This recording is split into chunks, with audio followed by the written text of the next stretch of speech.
Everybody, hi. I wish to offer you a very, very warm welcome. I'm Lynn Jackson, I'm Church Warden here at Eam Parish Church. Just a few bits of housekeeping and then I will hand you over to Les, who is going to MC this evening for you. So the toilets are at the back. Fire exits in the event of a fire, which we're not going to have a fire. Either exit, if it's safe to do so, by the normal door that you came in through, and if not, there are two fire exits behind me, one on the right and one on the left. Just follow those who know.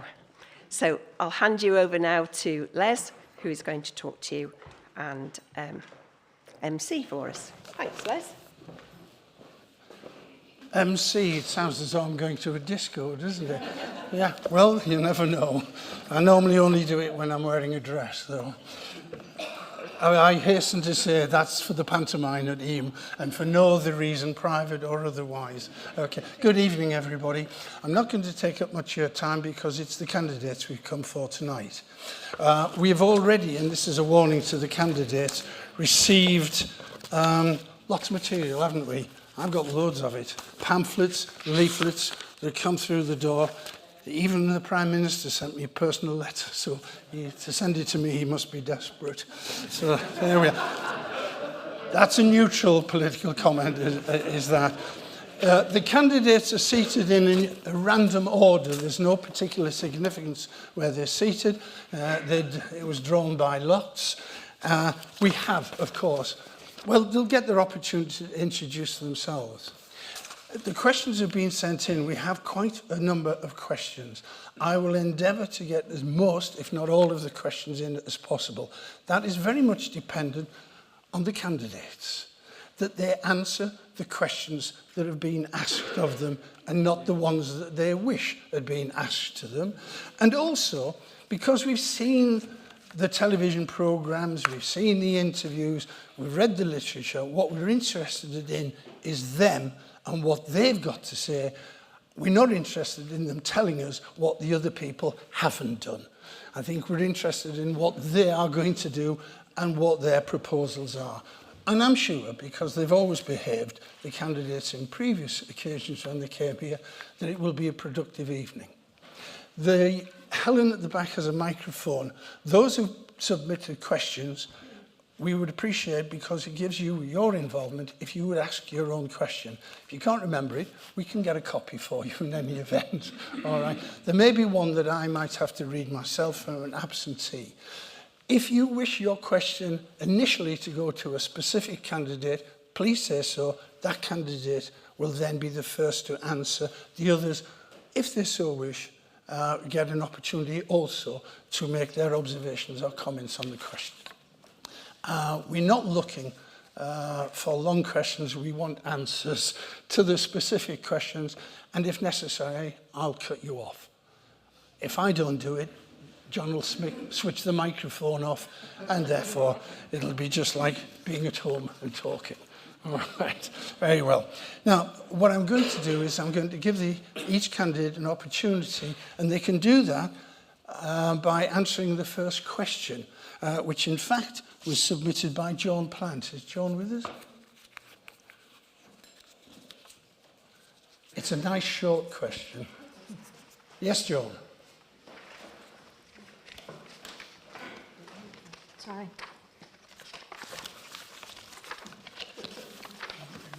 Too much pieces of too much.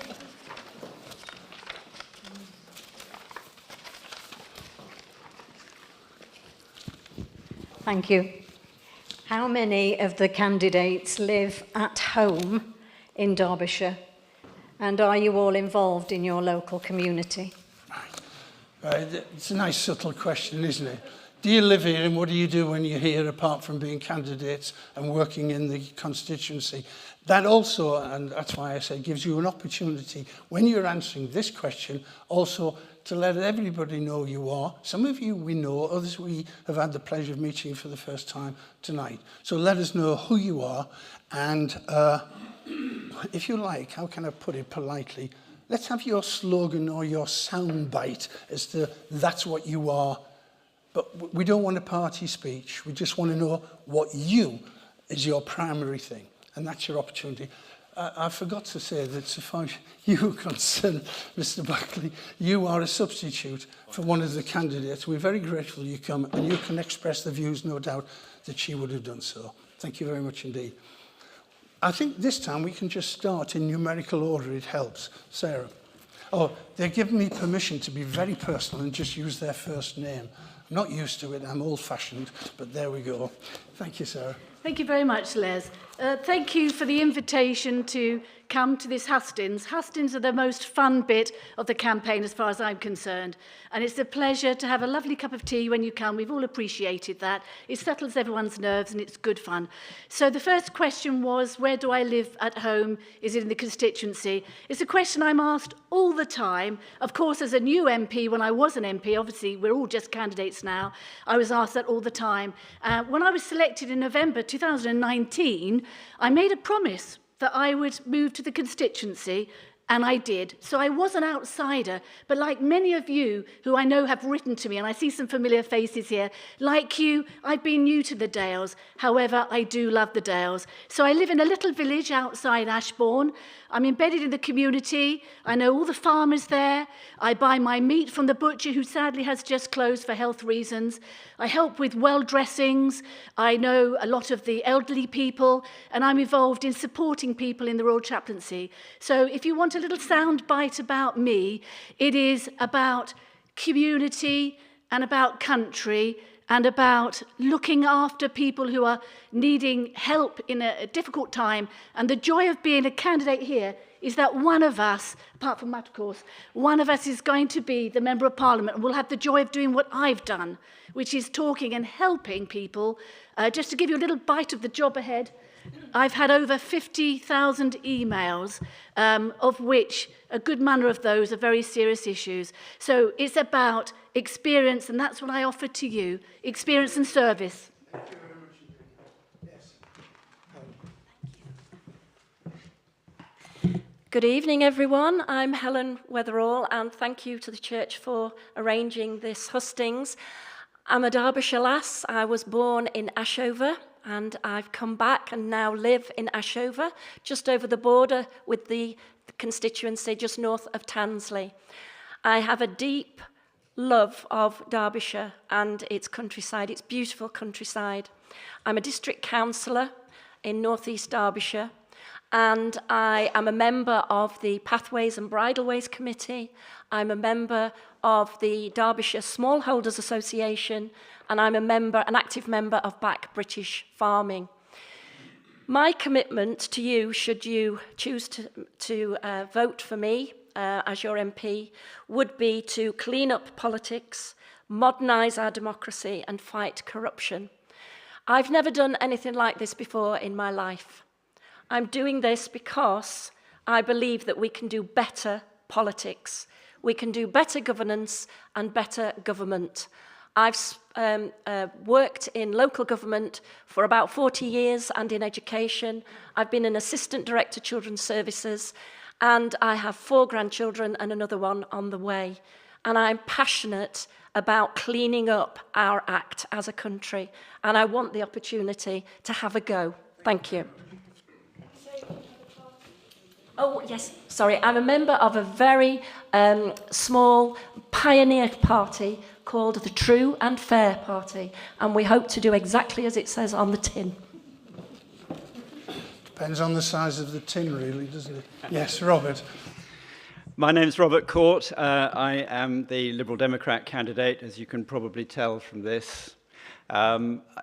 We live extremely close to where we're in this building. We live about a mile away in the beautiful village of Fulo.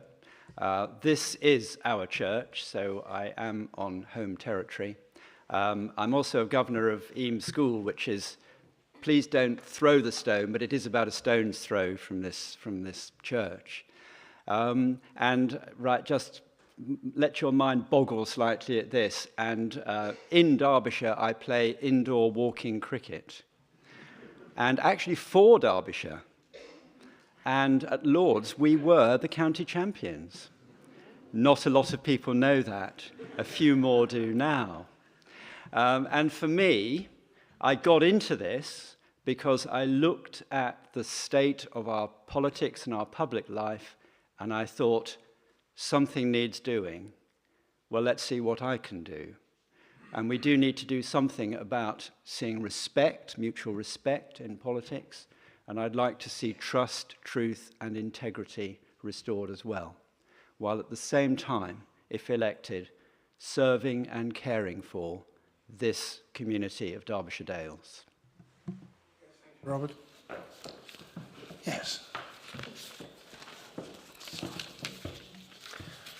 Good evening, Edward. everybody. It's a real pleasure to be in this wonderfully historic church here in Eyam. I'm Edward Oakenfull. I'm the Reform candidate for Derbyshire Dales. My connection to Derbyshire is I was born in Derby Hospital 57 years ago. I've pretty much lived in the county all my life. At the moment, I live just 2 miles out of the actual constituency, but still in Derbyshire. And for 12 years, I used to live in Hilton, which, because of the boundary changes, has just come into Derbyshire Dales. I've been a keen sportsman all my life, and I've represented Derbyshire at tennis for many decades now. I've captained Derbyshire, and I've even captained England in a Senior Four Nations competition. I have 2 sons. They're, again, local in Derbyshire, although one's actually away in Germany for a short period, but with work commitments, he will be back. And the reason I'm here is because I despair at what's happened to our country. I'm very much from a business background, and just the way our country's been run into the ground with the high taxes. We're paying the highest taxes since the Second World War.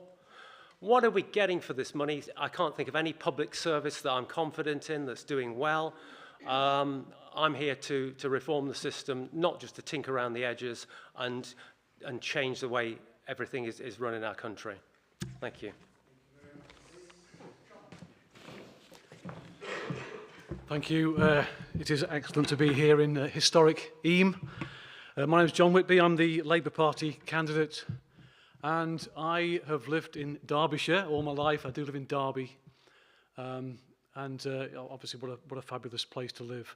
In terms of my background, I used to be in a professional rock band, but that's not particularly relevant to running an election. But I became a foster carer 24 years ago. I've been a civil servant for a similar amount of time. I was a councillor. I'm a councillor on Derby City Council and got elected in 2010. I think I've always been interested in politics. The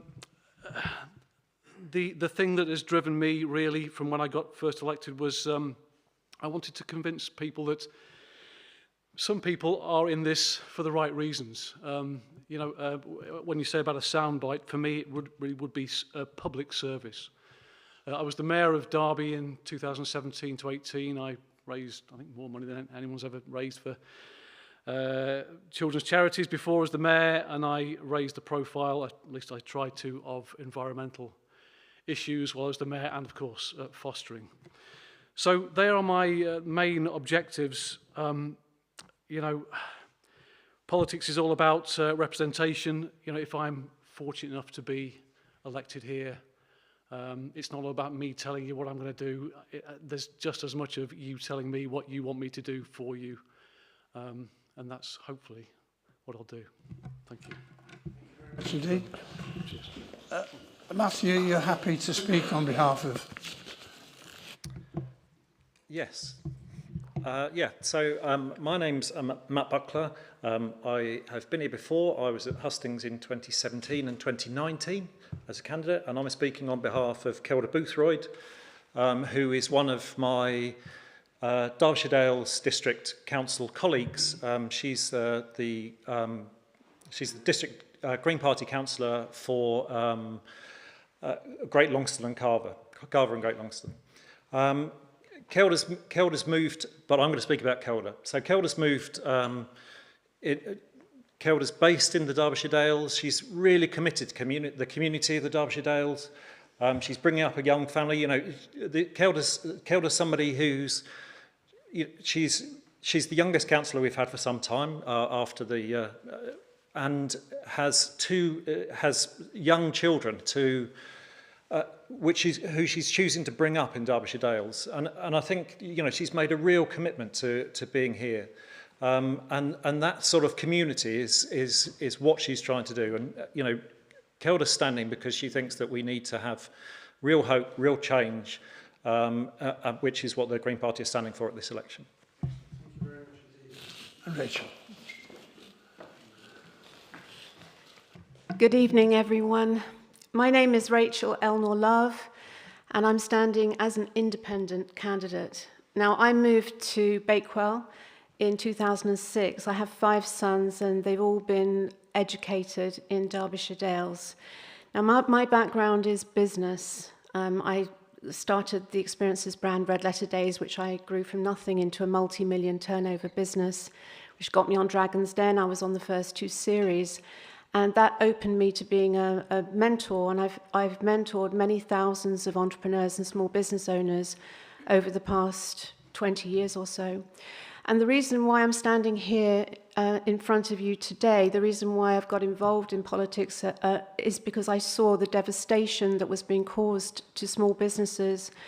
I'm a great supporter of independent businesses. I could see the devastation that was happening in 2020. And because of my business experience, I could also see the big corporate forces that were behind what actually happened. And the story that we were told has been unraveling very fast. So since 2020, I have been speaking out. I've sent multiple letters to Sarah Dines questioning lockdowns, questioning all of the policies that were so devastating. And as I said, that narrative is unraveling. So as an independent, I am standing here to be truly a voice for the people and not big corporations, because if you follow the mainstream media, who are also owned by big corporations, there are only 2 choices, red or blue. But I'm here to tell you that both Labour and Conservative are both cheeks of the same backside. I'll say that politely, unlike George Galloway. They're both aligned to big corporate interests. I am here to be a voice for the people. I don't present any big manifesto because I want to listen to the people and be your voice in Westminster to vote and speak in accordance with your wishes and not in accordance with big corporate interests. So thank you. Thank you very much. I don't think there's any basis for any supplementary questions arising from that. We'll get into the main questions now. Jill Wakeman. Jill with us. Thank you. Just a moment, Jill, and Helen will give you a microphone. Oh dear, mic as well. Thank you. Okay. Need to put my glasses on. Right, my question, I might read it because I don't want to speak in front of people.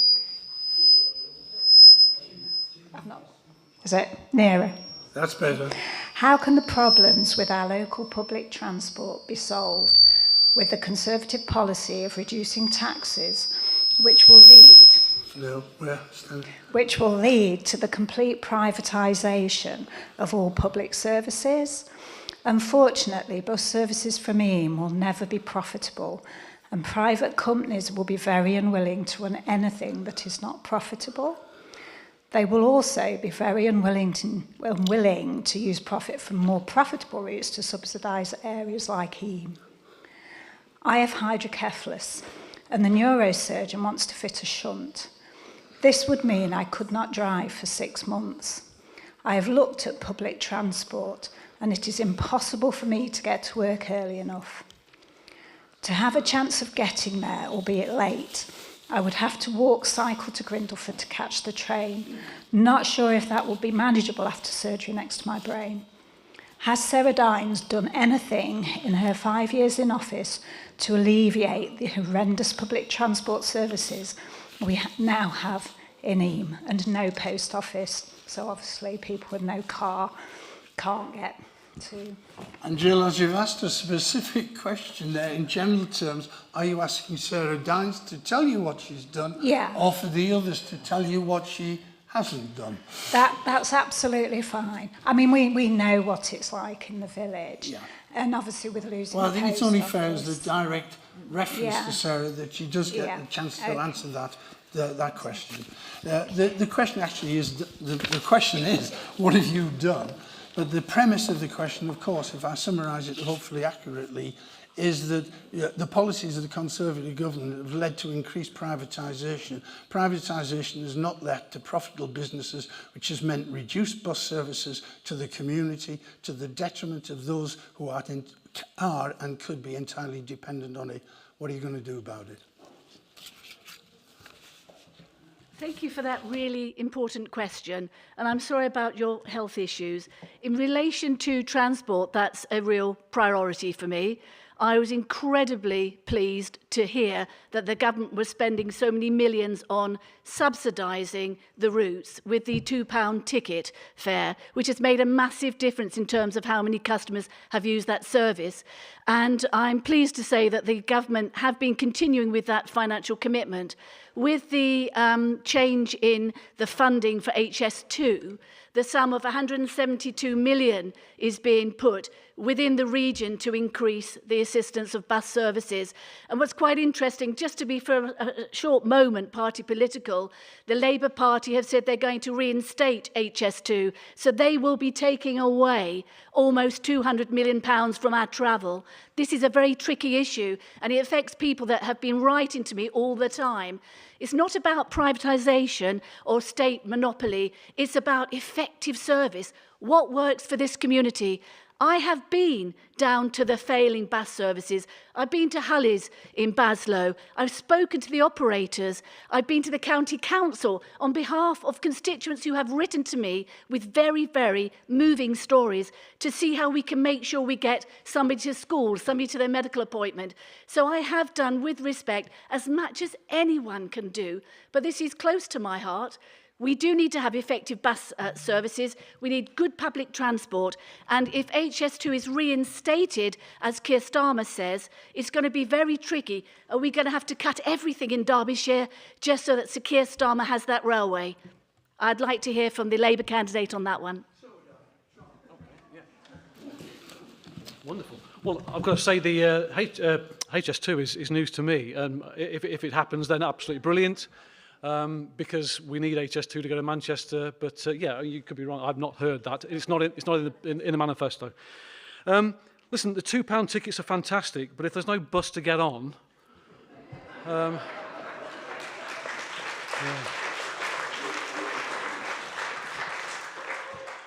And this is one of those rare things that I can't blame on the last 14 years. This is a problem for Margaret Thatcher, I'm afraid, when she deregulated the bus services in the 80s. And what's really exacerbated public transport, of course, and I accept that, is COVID. And COVID made people very nervous about using public transport, understandably. And loads of bus routes have been axed since then. The good news, I hope, is that now we're getting lots of metro mares. And hopefully you've seen what Andy Burnham's done in Manchester. He's franchised bus routes, and that's worked extremely well.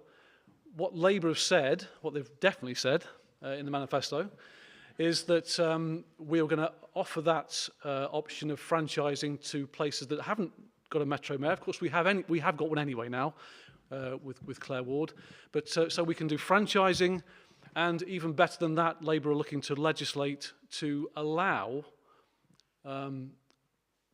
transport to be taken back in-house by local authorities, which I think is absolutely fantastic and a step forward. So however it happens, hopefully, public services, public bodies can lay on bus routes again where it's absolutely vital for people to get to work, people to get to hospital, medical appointments, whatever it is. And in rural destinations, of course, it's even more critical to have good transport links because, obviously, you're further afield from some of the things you require. So that's, I think, a positive.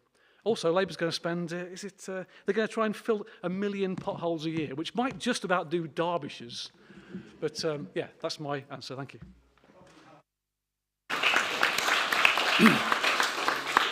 probably do half of the deal, actually. Can I turn to Robert, please? I'd like to hear what the Lib Dem have to say about this.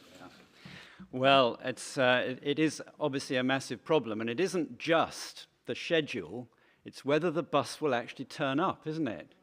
You know, you can find yourself totally stranded in Sheffield because the last bus back doesn't run. And one of the reasons behind that is, of course, that these local bus companies are running antiquated, diesel, double-deckers with about 6 people on through the lanes of Derbyshire, and it just doesn't make a lot of sense. I'm interested to hear what John said about the mayor. Of course, the jury must still be out on whether the East Midlands mayor covering Nottinghamshire and Derbyshire will work, and whether they will have sufficiently long sight to notice rural areas like this, or whether they really concentrate on the cities. Let's see. But I have actually achieved one result, despite not being the MP. I persuaded, I think it was Hulleys, yes, to run an evening bus, believe it or not, because there wasn't one, between Bakewell and Matlock. Would you believe it, between those two centres, no bus after 6 p.m. And of course, then it is very, very much going to be reliant on people actually using it, which is, of course, an issue. Yes, the bus companies need some support. Let me give you a potential model to imagine it would be good to get to. Smaller buses. Are you sending us into the realms of virtual reality? No. The Liberal Democrat policy is going to be. We would support local bus companies, but what should they be doing? Smaller electric buses.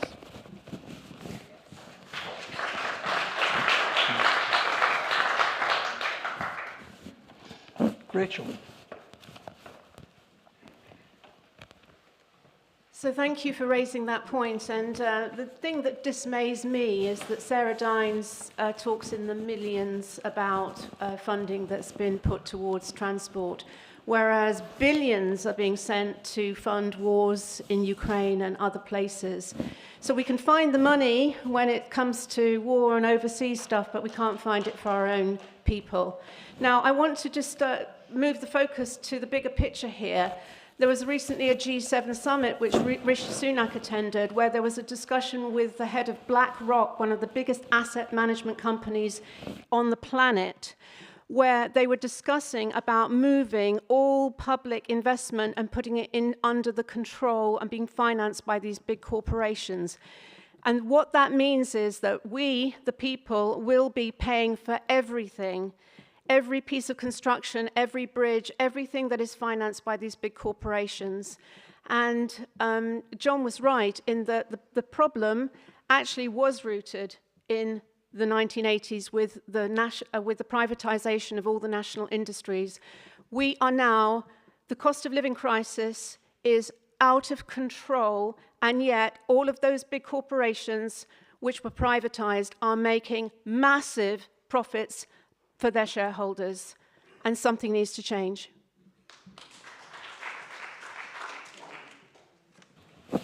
No, Edward, that's all right. It's my accent. It's Edward. I think we can all agree that the bus service is pretty atrocious in Derbyshire Dales. Sarah mentioned all the money that the government has spent on this. I almost don't see it. It's been left completely to the market, and it is just not working. So where is the money going to come from? Are we happy to pay more taxes so we subsidise more bus services? I think we would be happy to do that. But what I see with government is waste piled upon waste. Everywhere you look, it seems to be waste. Sarah mentioned the HS2. I think if that was scrapped, there would be plenty of money to go around to subsidise a healthy bus service between our villages, up and down our country. Tens of billions of pounds have been spent on that vanity project.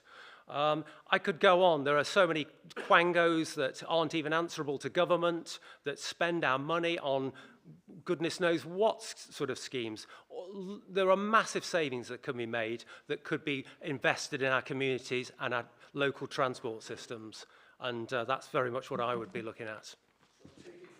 And pay Paul. So take it from some areas and put it into local bus services. Yeah, it's not a nil-sum game. I think at the moment there is just so much waste that is out there that is not necessary, that can be invested in our local transport system. Okay, thank you. Helen, I'm sorry for the error before. Yes. Yeah, thank you. I like the idea of small electric buses. And one of the things that I've done in the past is a considerable amount of community capacity building. So in the 90s and 2000s, I worked in South Yorkshire on community development projects, heavily paid for by Europe, of course, but that was in the ex-mining communities. And one of the things that we did is that we set up locally run bus services as part of our community capacity building projects, and I managed some of those projects. So I think my view is that we need to start bottom up. And I think there's nothing wrong with profits, but you know, what's wrong with just having a salary, not making excessive profits? And I think in terms of community schemes, the community wants to give back to the community is vested in that its own community. It provides jobs, it provides work, and if we can get a loan, so we did community loans to particular groups to do all sorts of things, and I could see something like that working locally. But my view is top down is not working. Bottom up needs to be our approach going forward, and such a scheme I think could work here. Yes, Matthew. Thanks. I'm in the bizarre situation of agreeing with quite a lot of the other candidates. I think that the £2 bus ticket has been a fantastic thing to try and get more people using public transport again. And I think that the scrapping of HS2 is a good thing. Again, Green Party policy. I think we need to remember, you know, the stuff about deregulation is absolutely right. We need to remember as part of that what austerity has done to local governments who provide most of the buses in a deregulated way, and how much money has been lost in local government since 2010. You know, budgets have been absolutely decimated. One of the things so talking about Green Party policy, talking about Kelda, you know, Kelda works in public transport. Kelda is one of the people who's set up groups, set up a group working with our other local government colleagues across the district and across the county to try and address these issues, because, you know, she recognises that there are things that need to be done, and is actually doing something about it through her role as a councillor. You know, local public transport is critically important to making our villages function properly, and it's needed across the Dales. Do you have any supplementary, having got those answers?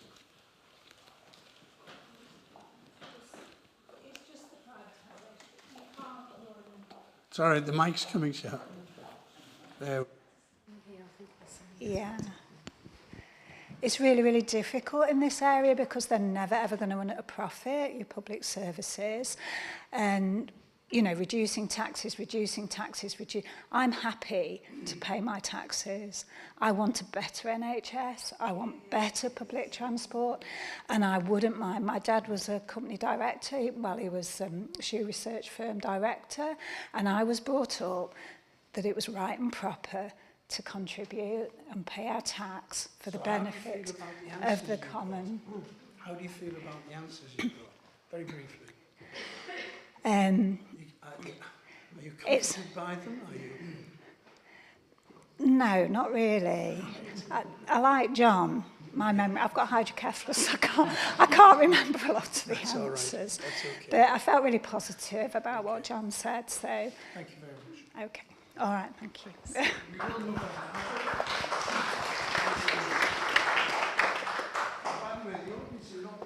From asking questions, but there are a lot to get through in a very limited space of time. But if you put your hand up, you never know. The NHS are doing me proud at the moment. I might even see you and ask you to do the question, so please do so. I have a question which I'm going to attempt to read because it comes from a resident of Eme who cannot be here at the moment. It's also a district councillor.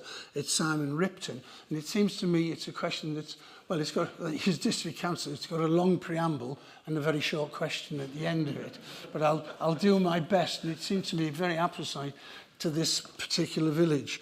He says that tourism brings many benefits in the Peak District, but a relatively small population of residents is essentially feeling the impact of millions of visitors arriving and using an infrastructure that was not designed to cope with such a large number of visitors. A lack of a car parking strategy, an integrated working public transport system also create the difficulties. Tax could be used to leverage investment in commercial accommodation to alleviate the pressure on dwellings being turned into holiday lets. Andy Burnham and Steve Rotherham, Manchester and Liverpool mayors, both advocate a tourist tax in their mayoralties. I think I got it right. Will the candidates commit to doing the same for residents of the Peak District if elected? It's a nice preamble, but the simple question is, how about a tourist tax to help out the village? This village has a tremendous problem, which others may go on to: parking, resident parking, tourist parking, and accommodation, holiday lets, and our young people not being able to buy houses in their own village and stay close to their families, which is essential.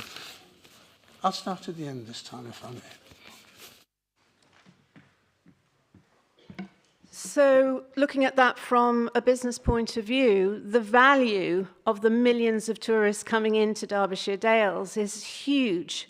And so that is a huge boost for the economy. Now, I had a conversation with Martin Guyver, who is part of the Peaks and Dales line. They're looking to reintroduce the railway. He had some incredibly innovative ideas, and there was a public meeting in Bakewell about the reinstatement of the railways. I do believe that we need to have radical and visionary plans for what we do to resolve the problem so that we can embrace the tourists as well as looking after the local people. But fundamentally, I stand for the people's rights and freedom of movement, and it is the people's rights to travel freely, to come into Derbyshire Dales and enjoy it, and I would not want personally to restrict that. Why do we need to tax tourists when actually they're bringing in so much money into the local economy? Let's embrace and encourage them and have a visionary strategy to support that influx so everyone wins. I'm all about everyone benefiting. Okay, thank you. Matthew, what's the Green position on this? To the question, which of course was, do you believe in tourist tax? That's a good question, and I can't remember the answer to it in terms of our policy.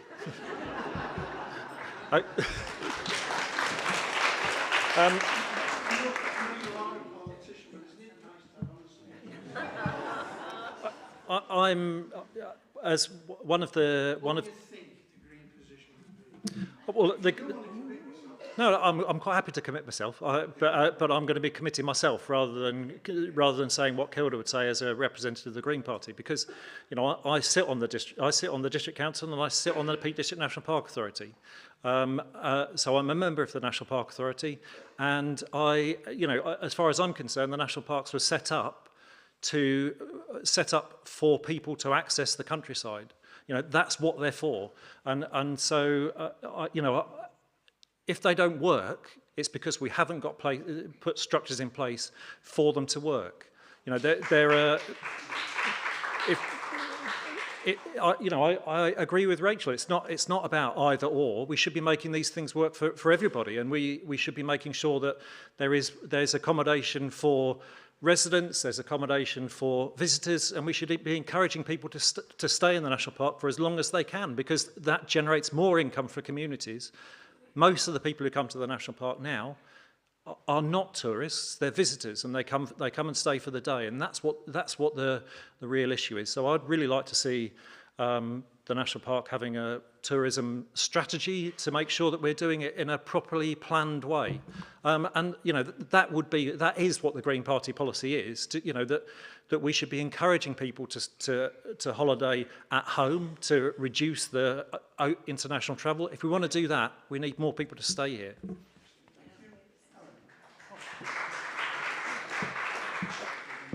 Yeah, really good question. I have to say that on bank holidays we tend to stay at home just because it's so difficult to get anywhere, and actually so dangerous. The run between Roseley and Chatsworth is just horrendous. You probably know. So we're not the only part of the country that's actually grappling with this. Places like Cornwall have got the same issues, and there are things that are being tried. So my honest answer to the question is, we need to look at what works, and at the moment I don't think we've hit on a total strategy that demonstrates that it does work. A tourist tax, I think, would be something worth looking at, but I'd want to know what it was going to be used for, how it was going to be collected, whether the collecting of it was going to cost more than it actually generated for a start. So I think it would need some scrutiny, granular scrutiny, but as I say, there are other parts of the country that we could link up with as Derbyshire Dales to say, how are we going to make this work, folks, because we're all struggling with the same sorts of issues. Not just throwing money at it. Absolutely not. Yes, no. very well. Thank you very much. Robert, please.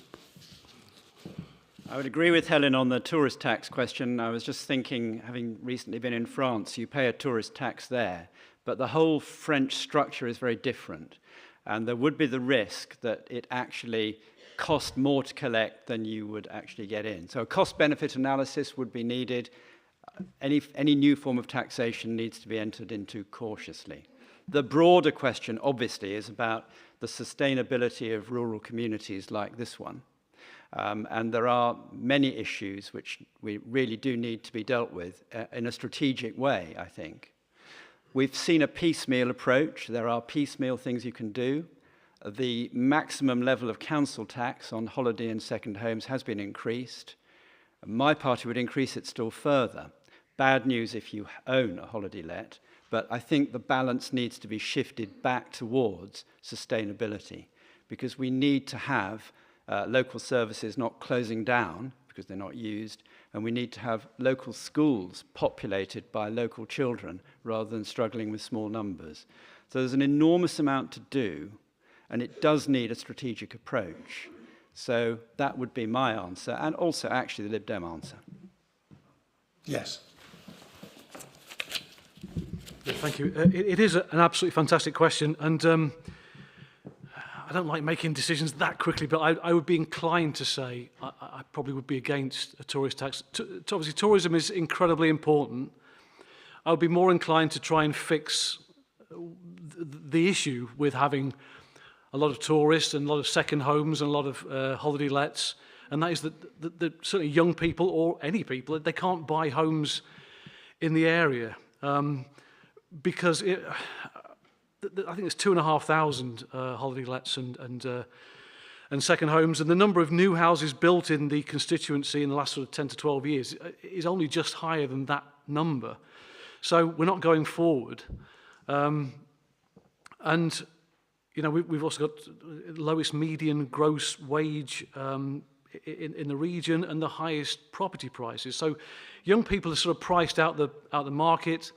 There aren't enough houses being built. They're tending to go elsewhere. And as someone just said, you know, Robert just said, the schools will suffer because there won't be any young families to send their kids there. And schools are pretty much the heart of the community. So I think the issue is housing, go alongside the tourism, but I think you've got to fix the two. But yeah, I think we need the tourism as well. It's a big, important part of the constituency.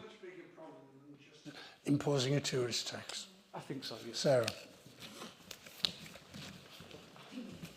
A very interesting question from the Labour councillor, Simon.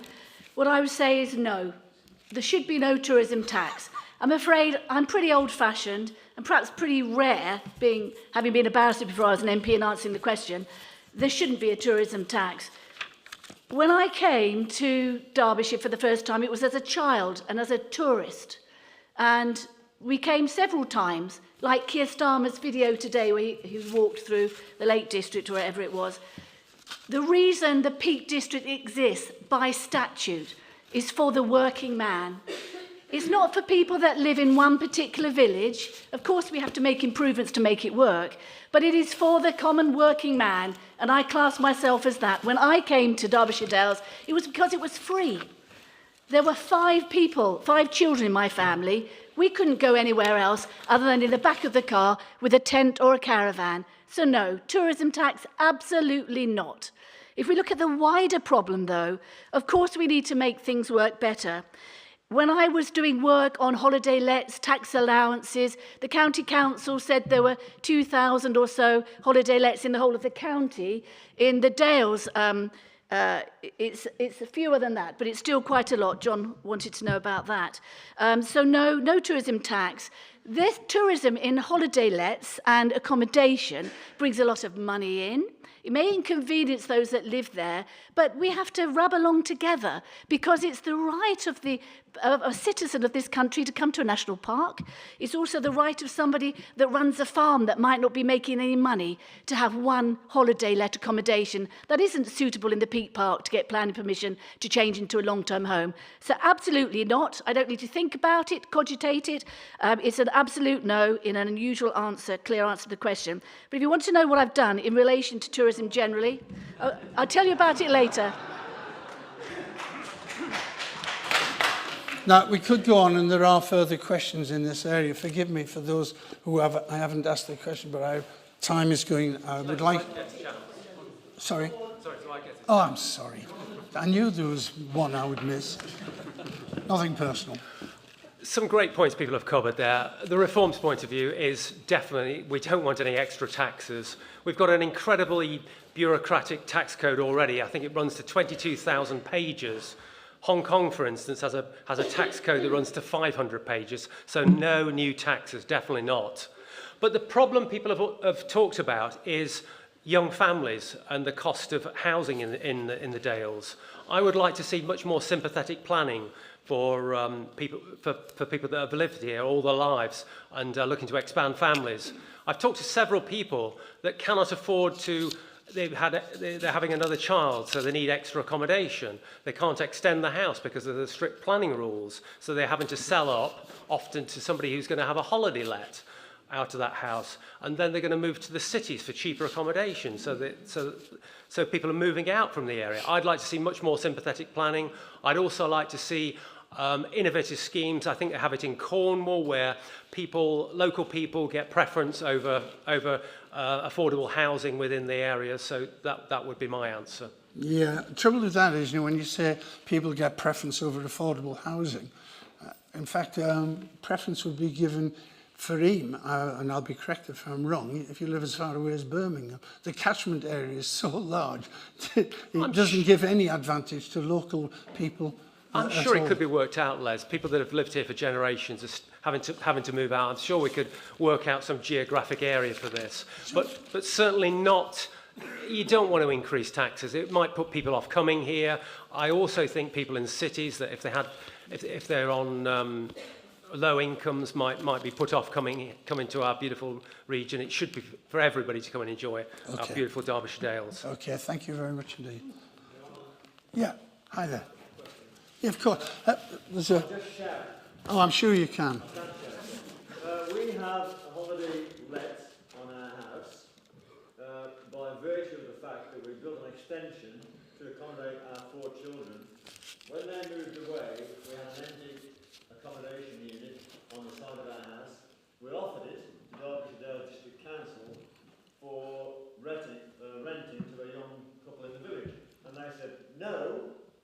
that's not the great need in Eam. The need in Eam is for holiday lets. Whoa.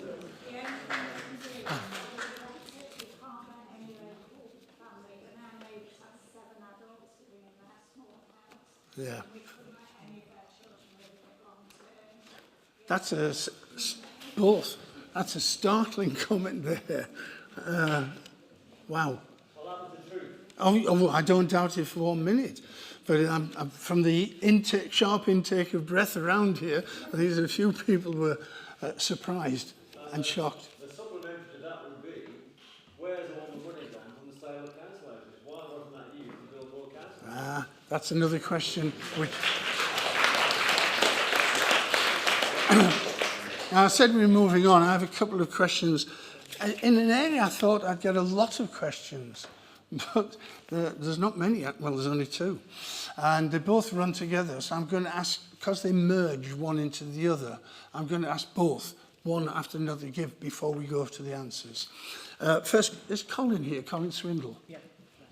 Oh, there you are. I should know you. You're my clerk. Yeah.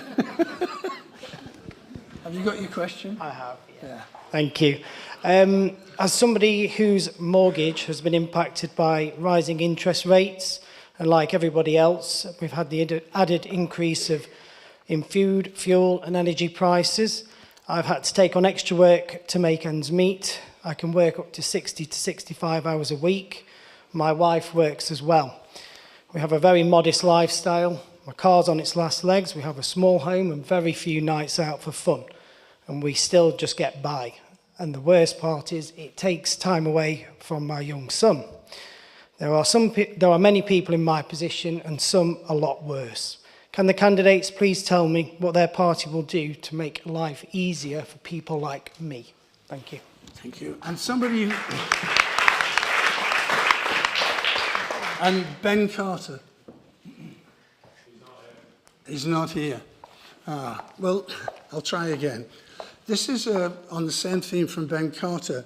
Our mortgage payments are going to go up by over £450 per month in the next 2 weeks, thanks to the disastrous incompetence of the unchecked OPM tax.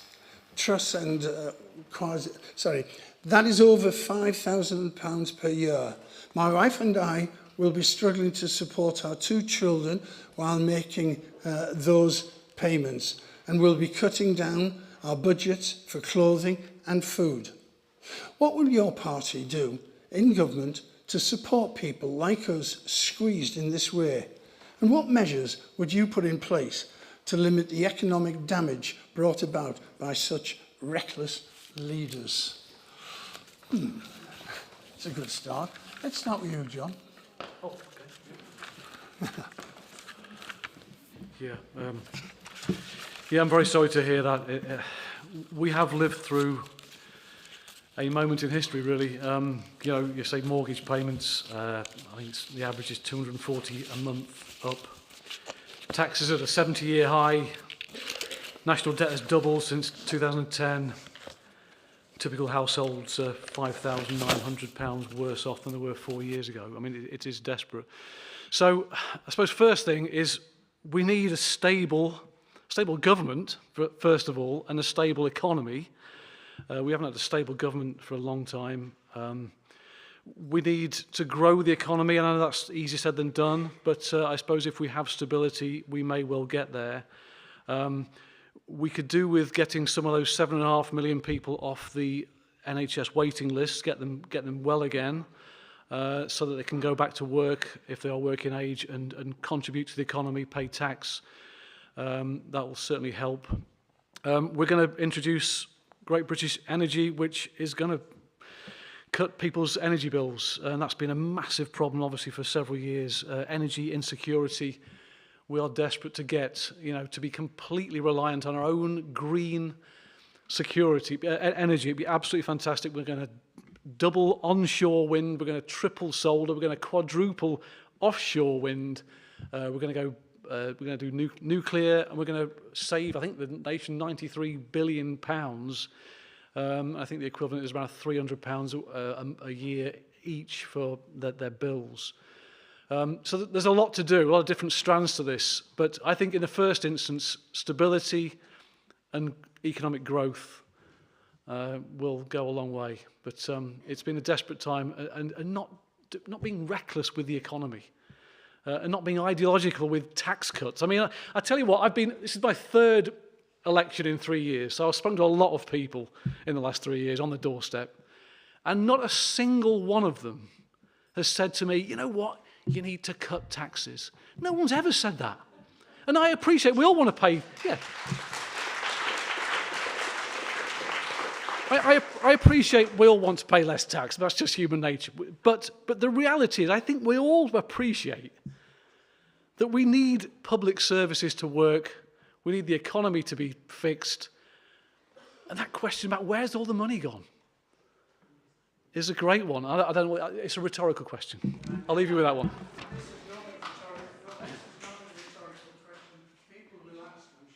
Where's the money coming from then? Because the Labour Party, as far as I am aware, are giving commitments not to raise any taxes. Yeah. No increase in national insurance or normal taxation or VAT. The Great British Energy will come from the windfall tax, an increase of 3% on that one. Mm-hmm. What else do you want to know? And we're doing the VAT on private schools, and we're going to do the non-dom tax properly. So we raise, I think, another £1 billion that way. But also, this is a good one. Thank you for asking the question.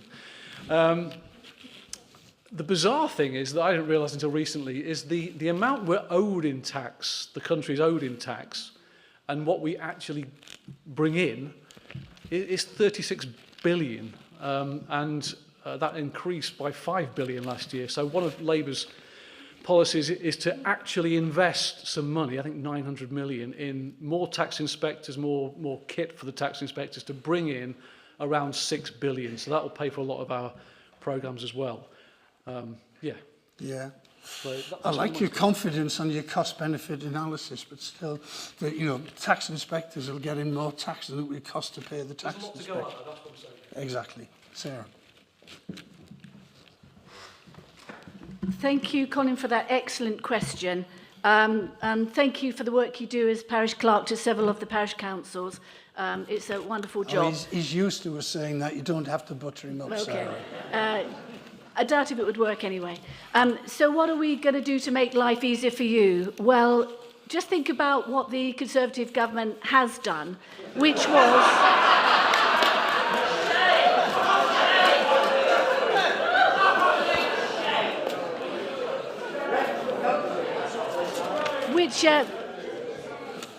was supported on every financial measure by the Labour Party. During COVID, the Labour Party, Sir Keir Starmer, supported each and every one of the major initiatives that the Prime Minister brought in as Chancellor of the Exchequer, and that amounted to several hundreds of pounds each time, which is accumulation over £2,000. And don't forget the fuel payments which were made, which helped a lot of our vulnerable people make do. And don't forget the extra money that was given, the 14 million jobs that were saved by furlough, people being paid 80% of their salary. It saved businesses locally here. I've had people write to me, I've met them in tears because their business was saved because of those monies. So unfortunately, the Labour Party aren't used to this because they've never been able to do it during any of their elected periods of office. You have to pay it back. I know it's a very strange thing, but you do have to pay debts back. We have had COVID, we have had Ukraine, we've had the tumultuous times of being reliant on foreign countries for fuel. So what the government has done with the Labour Party's support on every major issue would continue if the Conservatives carried on. There are more people in work than ever before, and you can't pay benefits unless you've got people in work. There are tax cuts in national insurance for the working man. That's very important. However, in this constituency, changing what is Keir Starmer's preferred tax, getting rid of inheritance tax, that's going to really affect farmers. And we know what the National Farmers Union feel about that. And it would be very nice to hear more about the Labour Party's view on that, as he wasn't at that Hustings. We cannot continue to tax, because somebody has to earn.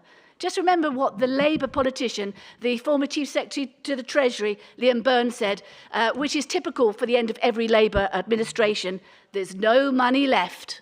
So what we would do is to continue to support in the way we have done, which the Labour Party supported us, and to be kind and support the most vulnerable. That's what being a Conservative is all about. That's what I would do.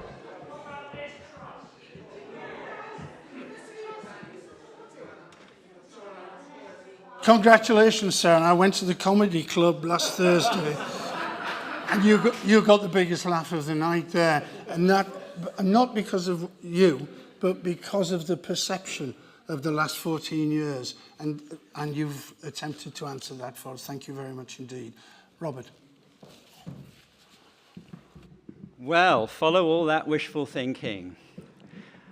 I really despair. I don't know where to begin, but I'll try. First of all, I'll know when to finish, Les, when you put the black cap on as a former judge. So, yes, I'm Colin. It's nice to see you again. We did talk at a count once. And I feel for you, especially with those mortgage payments. And of course, we all know that it was Liz Truss who decided to drive the country at high speed down a cul-de-sac until she crashed headlong into reality. And that's why we have those high mortgage rates. And yes, they probably will come down, I suspect. The Bank of England will reduce them, but it's very difficult. And it's not easy, frankly, for governments to help. I think the main thing, which is doable, is to continue to extend help with energy payments. But I have heard from the Conservative candidate what a wonderful thing the Conservatives did in lowering national insurance contributions. Do you know the salary level which benefits most from that reduction? 50,000 a year. So why not do something about the level at which people have to start paying tax, which would help those who are least well off? That would have been an alternative, but that is frozen until 2028 with the agreement of both Conservative and Labour. 4 more years. And that's tough, very tough, isn't it? So, yes, wishful thinking from the Labour candidate. And he was very honest because he basically gave us all the impression that he's no idea at all where economic growth is going to come from. And frankly, neither of them do. Now, we've heard listed some of the hits to the economy. COVID was a hit to the economy, and I want to give the Conservatives credit for how they dealt with that. I think it was incredibly difficult. Obviously, mistakes were made, but some very good things were done, and the country was helped through it. The Ukraine war and its knock-on effects, very difficult again. But now I'm going to let the elephant into the room. What about Brexit?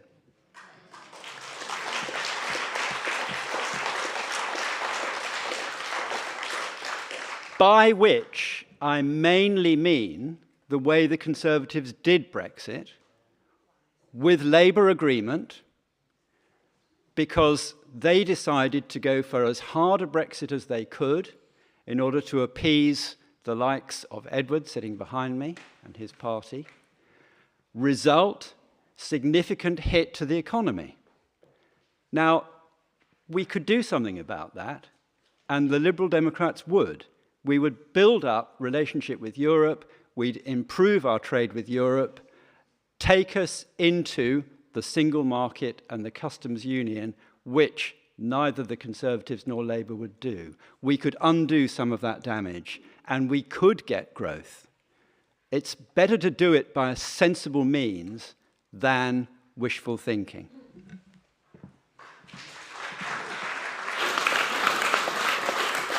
Edward. As a direct answer to your question, reformed policy is the first £20,000 of your salary. There will be no tax to pay, so we're going to significantly raise the threshold that you will have to not have to pay tax.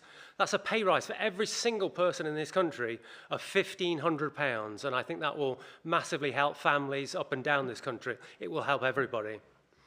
And we will pay for that with the cost savings that I've talked about earlier. Your energy bills are through the roof. You're paying an extra £500 a year because of this net zero, this full onslaught into net zero. Our Labour Party want to get to net zero by 2030. The Conservative Party have put it back to 2035.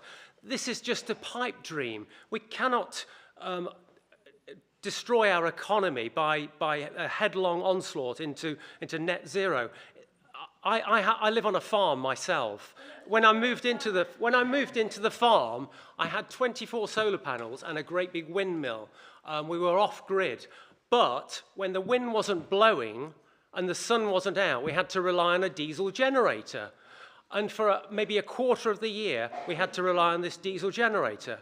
I don't want to see our whole country, our farmland, devoured by solar farms and wind farms, which we would have to do to try and provide enough energy for our country.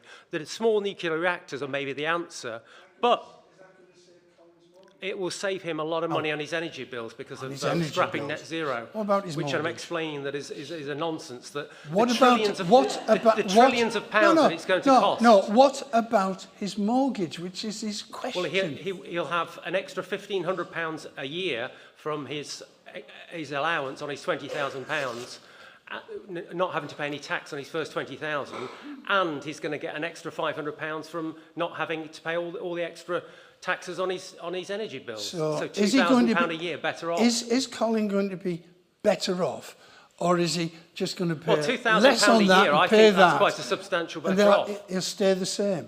Well, £2,000 a year, I think, is a substantial better off, actually. Right. Yeah. Okay.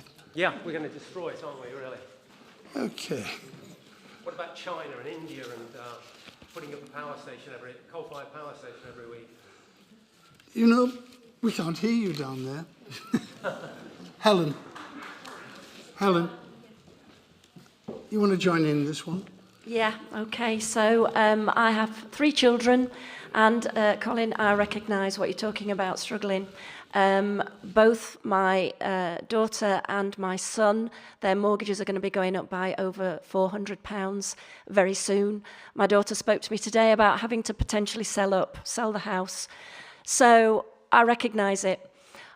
And yet, at this point in time, the banks are making the biggest profits they have ever made. It does not make sense to me. When people say, where is the money coming from? What I would say is we're a rich country. We have plenty of money. What I think we've got wrong is the way that it's shared out. So I would be in favour of taxing people who have lots and lots of money. I'm in favour of what the Green Party are saying about millionaires and billionaires. If you've got more money than you can ever spend in your lifetime, why? Why would we have people who are suffering at the bottom, and the tax system does not favour people at the bottom? It should. So what is the point putting taxes down but leaving thresholds the same so that people are actually paying more tax? So the thresholds need to be looked at. Not quite sure where that level needs to be in terms of the first threshold, but we need to look at it. Why would we give more tax breaks to people who have got more money than they can ever spend, when if we give it to people who need to spend their money, that will generate an economy? So it does not make sense to me to be handing people who've already got a lot more. And when billionaires say on the television or on Twitter, I read it, well, of course, if my billions are taxed anymore, I will leave. Then I would say bye-bye, actually, because if you're not prepared to give more to help Colin, to help my family as well, then I'm sorry, we don't need people like you. And if your investments are offshore, why? Why are you not investing in this country? So the whole thing needs to be looked at, but my principle is if you've got broad shoulders, you should pay more. And I'm actually in favour of the Greens policy on this. Thank you.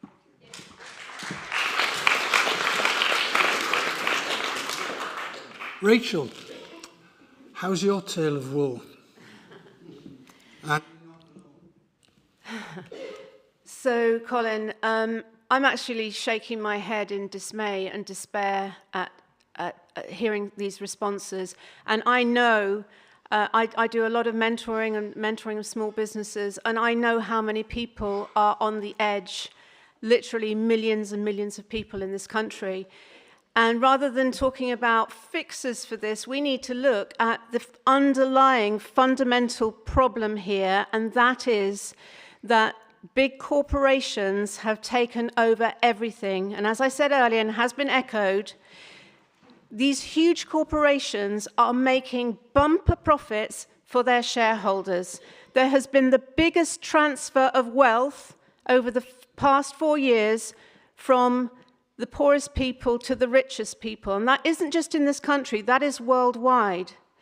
We need to recognize that party politics has been taken over by these big corporate influencers. The Con Party has got about 34 million of spending on its campaign. It's a huge amount of funding. Where's that coming from? That's coming from big corporations. And I'm no fan of the Con Party or Liz Truss, but one thing I will say, I observe everything through the eyes, I question everything. I've learned, especially since the whole COVID debacle, to question everything. The interesting thing is, when the leadership came up, the party chose Liz Truss and not Rishi Sunak, the billionaire Rishi Sunak, who was aligned to the World Economic Forum and those big corporate forces. When Liz Truss came in and she tried to do something to help the people, those big forces that control the markets bounced her out of office. We need to be really clear. The manipulation which is going on is a very real thing. And I'm here to pattern interrupt and wake up as many people as I can to what is truly driving this. Because this isn't going to be solved by tinkering around the edges with fiddling with tax and a little bit here and a little bit there. We need to see clearly the fundamental root problem of this, and that is the world has been taken over by big corporate interests aligned to the World Economic Forum. And when that penny drops with the people, and we the people say, we're going to take back control and power, that's when things will change. Matthew. Yeah, as Helen said, you know, the Green Party policy is for bringing in a wealth tax because we think the people with the broadest shoulders should pay the most tax. At the moment, you get taxed more on income than you do on capital gains. So the money that you earn from wealth, you pay lower tax rates on than you do on the money that you earn. And that's just not right. You know, people should be paying exactly at least the same amount on capital from capital gains as they pay on. I think they call it earned income, don't they? Yeah, absolutely. And I think as well, you know, the fossil fuel issue is a significant issue. You know, we have. Since the Conservatives came in 2010, you know, we've had a massive reduction in the amount of onshore wind, for example, which is the most cost-effective way of producing renewable energy. We've had nothing in terms of insulating homes. All of these things would have had a massive impact on the amount of money that people are paying. You know, the war in Ukraine has had a significant impact on the cost of fuels. It was the fossil fuel companies who were making loads of money out of that, and we have not been supporting people through that because of things that were made, because of decisions that have been made, political decisions that have been made over the last 15 years. You know, people should have been supported. We should have been supporting people to get to net zero much quicker, to reduce the risk, we have no energy security because of where our fuel comes from. We could be producing it here and we're not. And in terms of where the money's gone, you know, obviously people have talked about Kwasi Kwarteng and his budget. We pay the highest tax burden since 1947. We've got schools and hospitals collapsing all over the place. You know, something is happening with that. You know, my thinking about that is, you know, the two words which sprang into my head when we were talking about where's the money gone was Lady Moan. You know, that sort of activity has been going on all over the place, and you know, that's where the money's going.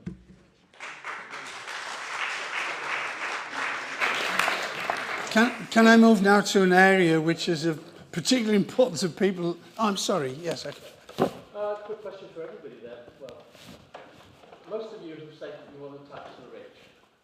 10% of the rich pay 60% of the income tax in the UK. If only 1% leave, that's £15 billion that's going to disappear from your budget. That's a lot of money that you're going to have to make somewhere else. Wow. Now, that's not a question as such, it's a statement. May 24, by the way. Any response to that? Yeah, Sarah. I think what is quite clear is that you've got to stimulate growth. We all agree about that. Keir Starmer's still trying to work out how to do it, but he does agree we need to do it. And you've got to stimulate growth to get more money in. And we've seen over several hundred years that the more you tax, the more people want to leave. So unfortunately, to be able to help the community more, you do have to have some incentives to actually make money, and then we can help the vulnerable. And that's what being a responsible Conservative is about. So if you penalise too much the wealth creators, you have nothing left. And I welcome Keir Starmer saying he wants to become a wealth creator. He's coming to the Conservative side at last. Taking up the premise, you're saying don't tax the rich. No, I'm not saying don't tax the rich completely, but you need to be careful about it. How far you go. Yeah, how far you go, because you are going to lose, you know, like I say, 60% of UK tax is paid by 10% of the population. Yeah. So, I've worked in accounts for years, and I can tell you now, very few people actually do pay the tax they should pay. Everybody pays before very, very right. John, do you want to? Yeah. I just want to say, the Labour Party aren't proposing, you know, a massive hike on the richest. Yeah, yeah,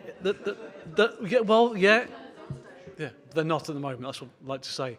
But I also wanted to say, yeah, about the 36 billion that we don't collect. That's absolutely right, that we should collect.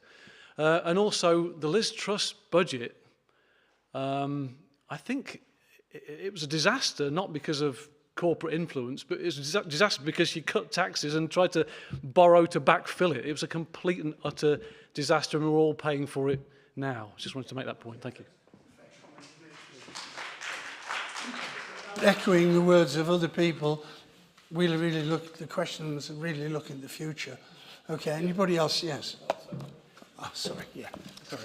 That's all right, go ahead. Go next. We're not proposing to soak the rich either in that kind of way. We would look to tax some of the corporate entities which are making very large profits, such as the banks and the energy companies, which is a slightly different tactic. And I think also, in fairness to everybody, you know, when you look at a manifesto, you may not be able to distinguish between short-ish term measures and longer-term measures. You know, manifestos are supposed to cover a 5-year period, and some of the things would be looked at more gradually. Yeah, I just think the politics of envy and it's all the fault of the rich and we need to tax the rich more, I just think is the wrong approach to this. You'll scare them off and it's an international world these days. People can just go abroad, take their entrepreneurial skills and their businesses with them. Both parties here, both major parties here tonight, and particularly the Labour Party, I just find they're talking about growth within the economy. How on earth are we going to grow the economy if we keep this insidious debate up that it's all the fault of the rich and we need to tax the rich more. I think we need to lower corporation tax, incentivize business to expand and grow and produce more, and profit is not a dirty word. I think we're never going to grow the economy. Last year's GDP figure was an anemic figure of 0.5%. Most of that was because of mass immigration. GDP per capita, when you start dividing the amount of people there are in the country by the GDP figures, it's actually going down. The pie is getting smaller.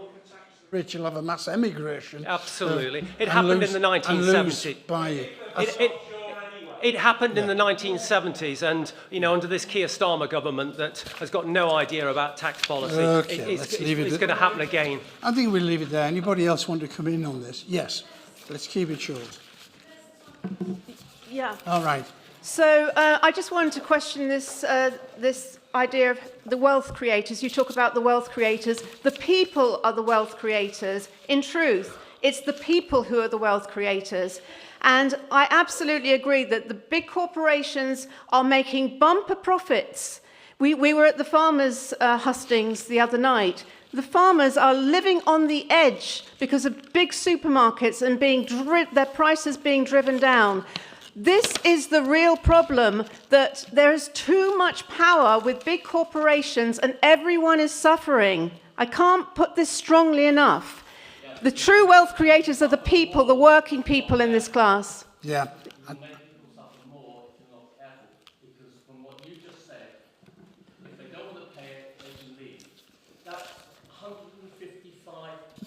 Big corporate, is Tesco going to get up and leave the UK? I don't think so. And I also want to say as well, on the subject of planning, this is another big issue about affordable... No, you might want to, but you're not going to. Big corporations have no problems getting planning permission. If you're...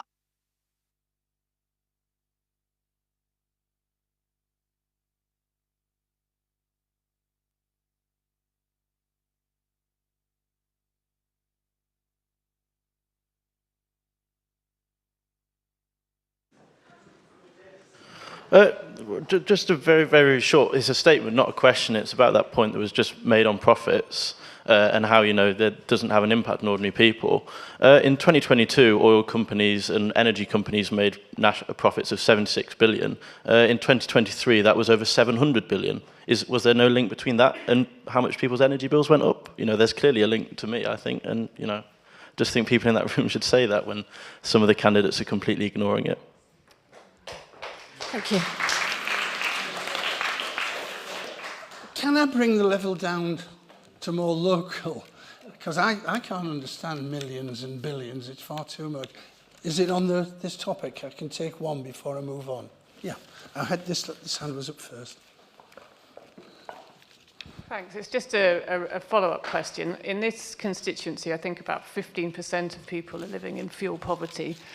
And obviously renewable energy at the moment is the cheapest form of energy. But there's a real dearth of people and support for retrofit, insulation, very little planning about green jobs in this area. And I know that the national statistics are 83% of the general public want to see greater action on climate. There's a clear win-win on some of these energy issues, retrofitting, investing in green jobs. So could the candidates just spell out their approach to green jobs, future-focused investment? We've got a question coming up on the climate later. We can probably deal with it then, all right? Well, maybe now. Maybe not. Maybe not. This lady, have you got a short comment or question? Very short question. Yeah. I was just wondering what the candidates feel about the priorities of the government as it was, and the government to be formed in the next 4 years, and whether people here think that we are chasing the wrong villains. For example, the few pounds sometimes that people who are carers and retrospectively having to repay debts when they're on very, very low incomes themselves and in very hard situations where they're caring, and yet we allow the water companies to take the bosses there to take these huge bonuses. And I think that we're chasing the wrong villains. I was wondering if anyone agreed.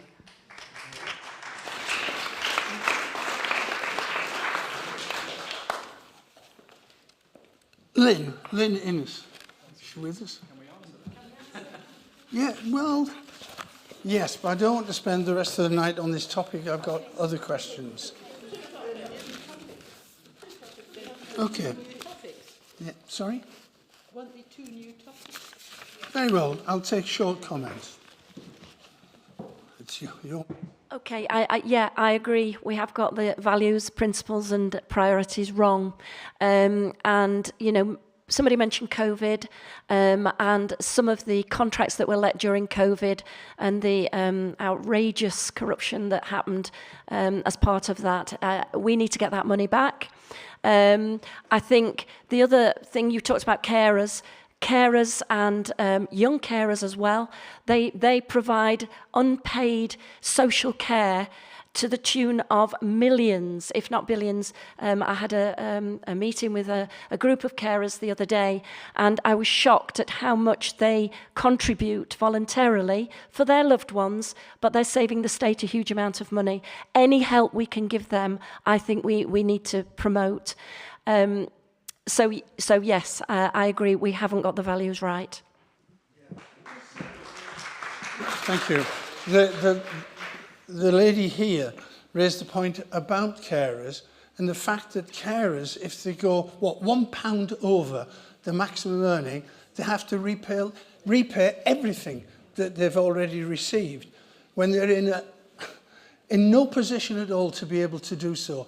And yet, by contrast, our questioner said, we have the corporations that don't be, or on record have not behaved very well at all, and yet their chief executives are getting paid eye-watering amounts of money. Why are the government allowing that situation to exist? I haven't even answered yet, but I will take the clap. There's 2 interesting points there. The first bit about carers is it's not right that £1 can make the difference, and that shows you that the system needs reform. So I wholeheartedly agree we need reform of the system of benefits for carers. The second point of the question was geared at the huge bonuses from the water companies, and that's one thing where I can tell you about what I have done in that. I have held the CEO of Severn Trent Water to account for the year before last when she took £4 million in salary and bonus from what is a quasi-state company, or be a private company now under statute. But there's no competition, we all know that. And I invited her to the House of Commons. She didn't come, and then eventually she did come. I took her to task, and after inadequate responses, I, as your Member of Parliament, having had numerous emails about it, made such a fuss that the government are now, through the Water Minister, I worked very hard on this issue, the government are now bringing forward plans to stop water bonuses, and that's something which I'm sure the Labour Party would agree with us on that. So that is an example of how I have listened to you, and it makes common sense, doesn't it? If you have a free market, you should be able to pay your shareholders what you want. But if it is a state or a quasi-state organisation, you shouldn't take the mickey. And that's how I held her to task, and it did work. Local democracy does work through an MP, and if you're experienced and you've done that, it helps for the future. Anybody else want to come in on this? Yeah, could I come in on that, please? I Sure. think the regulators of the water industry, I mean, they must be asleep at their desks. You look at all the sewage and whatever that's been discharged into our river systems. I think we need a lot tougher regulator to crack down on this. And if people are working hard and providing an excellent service in the water company, they do deserve the profits, but I don't see that at the moment. With a tougher regulator. No, definitely not. I think a tougher regulator to make sure these businesses are running properly. The caring question as well. These are unsung heroes in our communities. Often people working long hours for below minimum wage, etc. So that's why the reform policy of the first £20,000 of your salary, no tax to pay whatsoever. And I think that would help everybody out. One more. Just to say on carers, Labour are going to pay the minimum wage. It will be the living wage. So everyone on what was a low wage will be given a boost, which is great. water companies, you know, the bosses pocketing, what, 10 million, while our bills have gone up £139 extra a year is absolutely disgraceful. I agree with the regulator. It needs powers to prevent bosses getting bonuses. Labour are going to punish the water companies if they pollute our rivers like they have been doing, and hopefully we'll get some more revenue in that way. But what we want them to do is not pollute the rivers. That's the main thing there, helpfully. The water companies, you know, again, a bizarre situation of agreeing with the Reform Party. The regulation is the critical issue of this, and how the Environment Agency have been gutted since 2010, and don't have the powers that they need. They don't have the funding that they need to prosecute water companies when they break the law. It's not a surprise that water companies are doing what they can get away with, because there's no mechanism for checking whether they've done what they're supposed to have done. You know, we've all paid where we pay water rates. The money that, you know, the money that the water companies pay, the money that the water companies receive from the public is regulated by Ofwat, and they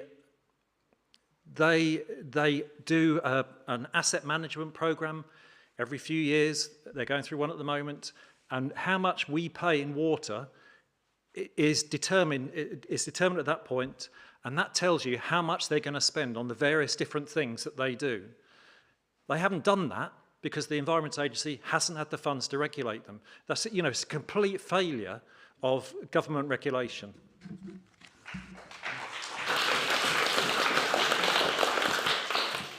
Flashback to 2019, I agree with Matt.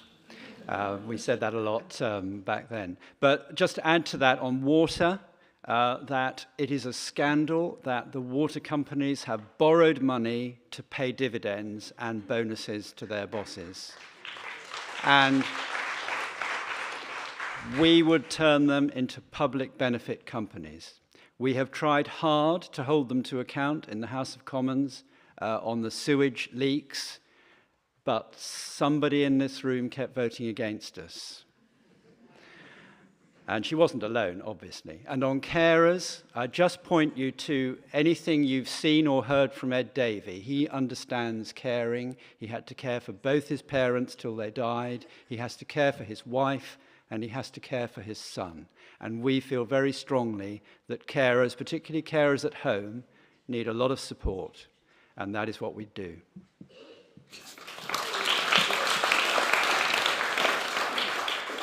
I think we can now move on to Lynn. Is she with us?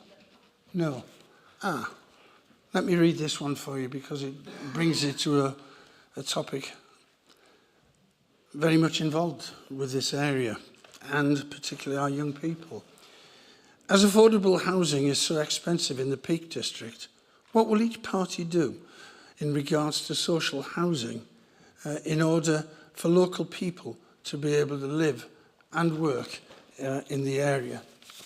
And she goes on to say, my elderly disabled mother now lives with us as she did not want to be on her own anymore or go into a nursing home. I get £80 a week as long as I don't work and earn more than 130. If I earn over that, I lose the allowance. I and over 4 million carers are struggling. Are you going to increase our benefits and change the system? But I think a main question is with regard to affordable housing and what can be done about it. Very well. Can I start with Robert? Thank you, Les. We've got, in Derbyshire Dales, we've got two authorities, really, if you neglect the bits that boundary changes have added to the constituency. We've got the Peak Park and we've got Derbyshire Dales District. And of course, that actually results at the moment in putting an excessive burden in terms of meeting the government's new housing targets on the district, because the Peak Park drags its feet, as it does on most things. And obviously, we need some work with them. Now, I know that the comparatively new administration on the district council, as you probably realise, we now have a progressive alliance who threw out the old Conservative administration 13 months ago, and they are now talking very firmly and hard with the Peak Park about this. We need some work with the Peak Park and from the Peak Park to do sensible things within this area. And let's face it, their planning rules are incredibly retrogressive. It's incredibly difficult to get planning from the Peak Park, even for sensible things for your house, but even for, sensible barn conversions. Utterly ridiculous. So that's one thing which we would definitely do. But there's also a bigger, more national issue. I don't know whether you realize how much power is in the hands of property developers. There are not many, about 6 large property developer companies. And they have an enormous amount of power, which is actually partly given them by government targets, bizarrely enough, because they can then hold local authorities to ransom when local authorities try to get them to alter, or the authority tries to actually forbid a particular development for good reasons, not enough infrastructure, bad highways, etc. And that is really difficult. So we actually need to hold the toes of the property developing companies over a very hot fire and make sure that they are prepared to accept that they've got to do the job properly. And one of the things that happens with property developers is they will agree to put in so many affordable houses, and then, hey presto, as the development proceeds, it mysteriously is more difficult for them to do it. Well, I'm sorry, we can't accept that.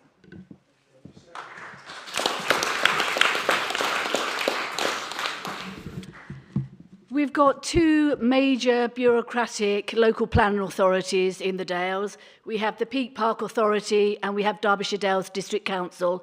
Each of those has severely let down people by lack of planning, thought, and lack of a due proper planning process. One thing I have done is hold them both to account. It is outrageous that the Derbyshire Dales District Council's local plan for many years has been thoroughly inadequate. Robert is wrong when he says that it is the government's targets that force development into those areas. It is lack of imagination. Michael Gove abolished the targets, it's discretionary now. It's lack of imagination and proper planning. And I think it's closed today. So I think at midday, or maybe it was 5 o'clock, you've missed the chance if you wanted to have your say on the local plan, because the Derbyshire Dales have just closed a 6-week consultation, only advertised on their own website, very little thought about there. Affordable housing, what would I do? Well, I would change the Peak Park Authority, the way it's governed. I'd get them to look at their policies. I have had various meetings with Phil Mulligan, not only about the visitors centre, but also about housing for young people in our communities, particularly farming communities. How many people here are farmers? If I can just ask. Are there any farmers here?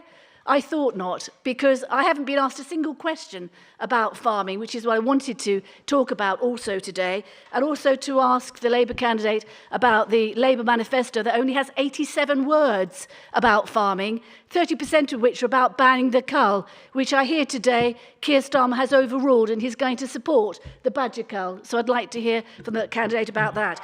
Housing, going back to housing, yes, the housing that we have done, the housing that we have managed to squeeze into Derbyshire Dales has been funded, guess what? By Homes for England, by our taxes through the Conservative government. So there is money there, and do you know what? I've held the District Council to account because they don't always apply for it. Drives me mad. Why would you not apply for that money? It's there for the giving. But the Derbyshire Dales District Council do not apply for the full amount of Homes for England money they can. I don't understand it. I think in the Peak District, there should be a little more development in a meaningful way for our young people within the Peak Park. It shouldn't be a museum piece. We are a living economy, including farmers and villagers and everybody. So what I would do is I would continue, if I'm elected, to hold the Peak District and really pull local authorities like the Derbyshire Dales District Council to account. Regardless of politics, I will hold them to account, and I have done, as many of you may know.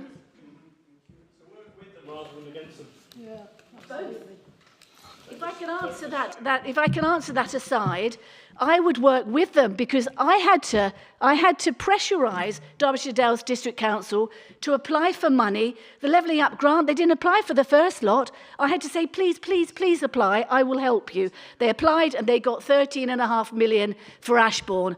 I wanted to apply for Matlock, but we did get the Shared Prosperity Funds, about £800,000 or £900,000 from the money that we saved that we didn't have to send to Europe. We've got that for our local communities. So it's all about applying for what's available and being a more efficient planning authority. The Peak District, Derbyshire Dales District Council, need to be held to account. If I don't do it, if I don't work with them, and sometimes as a critical friend, who else will?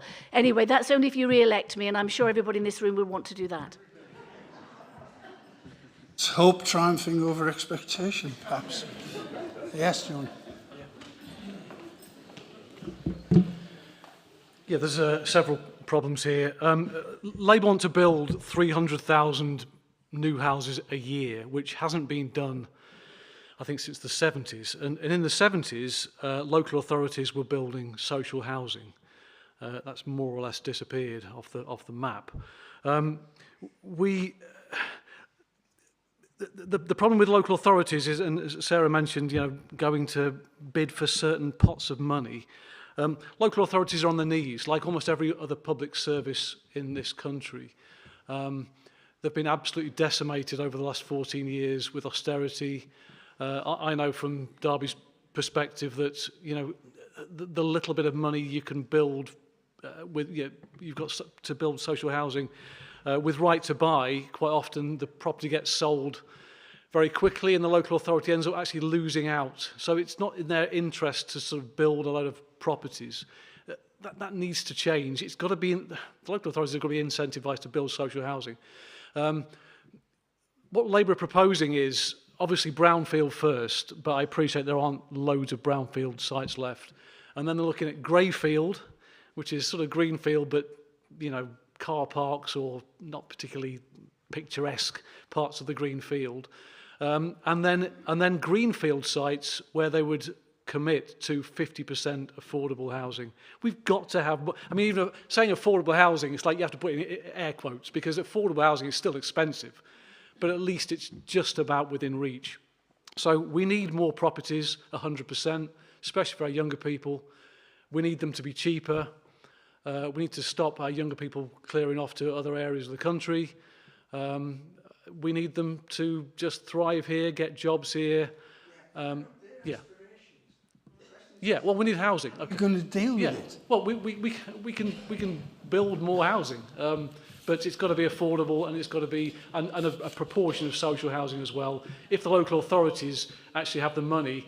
And one thing that Labour are proposing, which is great for local authorities, I don't know whether people are too concerned about local authorities here, but they're proposing to give them multiple year budgets, which I know is absolutely amazing, because every year it's a nightmare. And the second thing, removing this begging bowl culture of asking the local authorities officers, obviously there are much fewer of them these days because they're all absolutely on the knees, but they have to apply for everything, every little bit of funding. They've all got to put bids in to get anything in. And I'm delighted to say Labour are proposing getting rid of to reform that system. Yeah, Edward, I would like to get some more questions in. I'm not stopping you or anybody else, but I think we've had some aspirations, and we'd love to do this and love to do that. And how are we going to do it? I've heard from the Conservative representative here tonight. They've had 14 years in government, and Sarah's trying to tell us that she's going to do something new and it's all going to change miraculously. I almost don't see it. I think I would like to come at this another way as well. The rental sector within the Derbyshire Dales is being decimated because of Conservative tax changes that George Osborne brought in and all sorts of legislation in favour of tenants. Every landlord I know within the Derbyshire Dales is running for the hills, is selling up. And a lot of these properties that are being bought are by second homeowners that are hardly ever in the Derbyshire Dales. So again, I think we need to reform the way we deal with the landlords in this country. I think they've been put out of business. There will be no housing to rent in the future. I think we said there are two layers of bureaucracy, the Peak Park and the District Council. We've introduced yet another layer of bureaucracy with the East Midlands Mayor that will be tinkering with this and slowing down planning. I think the Mayor should be abolished, and maybe we should look at the Peak District Authority as well. Abolish that. It should be just simplified, and I therefore just get the the planning feeling you're developments leaving can the get off the area of the ground. question. Yeah. Okay, thank you. Yes, Matt? Yeah, Rich. You got something to propose other than what we've already heard other people are suggesting? What do you agree with? Well, yes. So for once, actually, I agree with Sarah. Yeah. Believe it or not, that Peak Park Authority has turned the Peak District into a museum. It's true. And the issue of affordable housing could be completely transformed overnight if we had an innovative and visionary approach. Now, is anyone aware of the number of people, especially young people, who are sleeping in their cars and sleeping in converted transit vans? We see them a lot on the streets of Bakewell, just parking up and living like that. That's how a lot of people are living because of the cost of living crisis. Now, I've been to some amazing innovative places, for example, Lammas in Wales and Findhorn up in Scotland, where they have achieved amazing things within the community, where there is affordable housing and it's supported by enterprise and community, where you've got amazing support for the people who live there. So it isn't just about having a home, it's about creating income streams, and it's also supporting the mental health and the well-being of the community.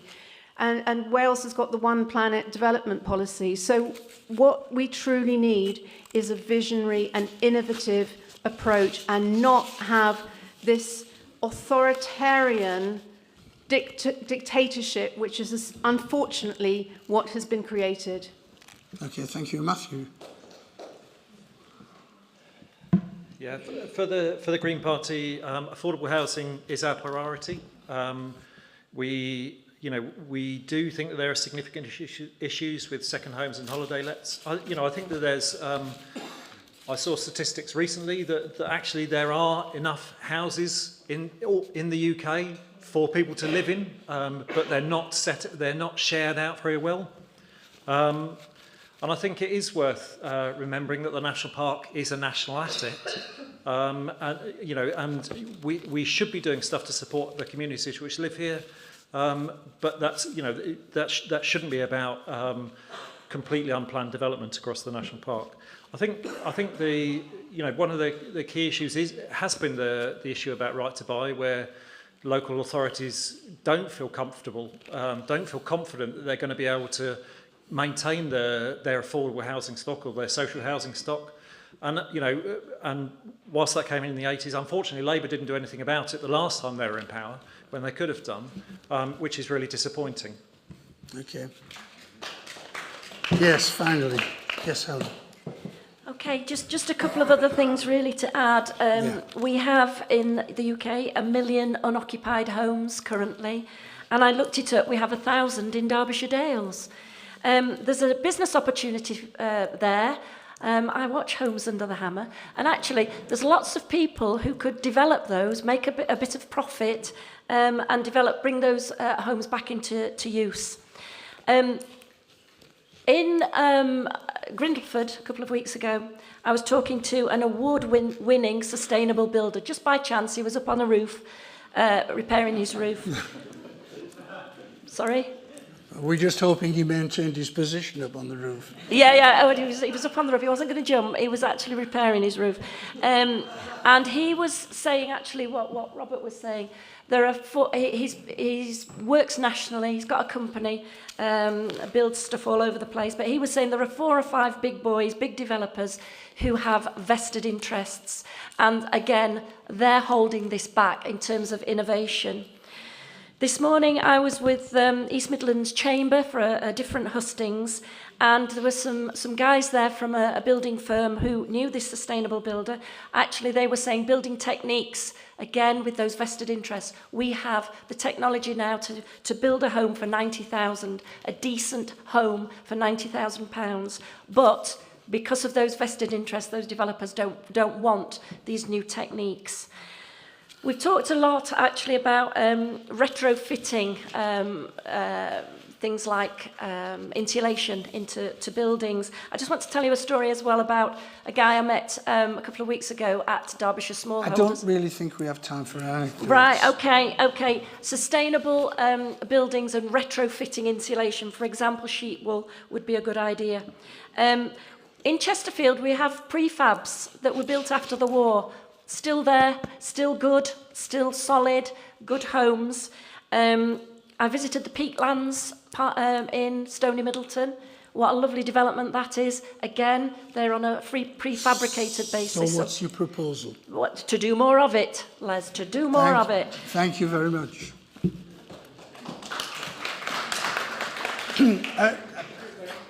Yes, sorry, I didn't see your hand.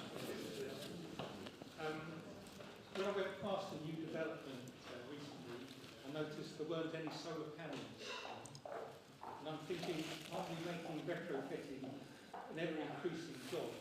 Can't we build a new property in a carbon-neutral way, as you'd expect? Yeah. Can you hear me now? Yes. So would you propose that the legislation to insist that all new builds were carbon neutral and had made use of all the new technology? Who wouldn't? Can I just say very quickly? Absolutely brilliant. The thing is, when Gordon Brown was the Prime Minister, that was the policy. It was going to come in 2016. All new builds were going to be carbon neutral. Yeah. But it was one of the green initiatives in the bonfire of George Osborne's. So who wouldn't do this? Anybody going to stand up and say, no, we don't agree? And commercial buildings as well, of course. Yeah, well, there we are. Now, as one of those people that increasingly need... Les, yes. but is it not also fair to ask if it is our policy? I mean, you said, wouldn't you do it? But is it our policy? Meaning, yes, I can see the semantical difference between not disagreeing with something but not forming part of your policy. So, who would say this is not part of their policy?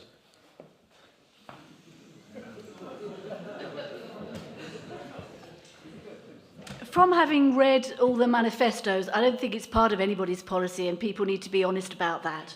All right, that's your answer. Yeah. Can I mention about the Peak District? It may be the Green policy. No, I want to move on to one other area. At least I had the guts to answer that question. It is our policy. Well, there we are. It's not in the Reform Manifesto, Contract with the People, but I would be massively sympathetic towards it, and I think it's a no-brainer on commercial buildings as well. Anybody else want to join in this Me Too?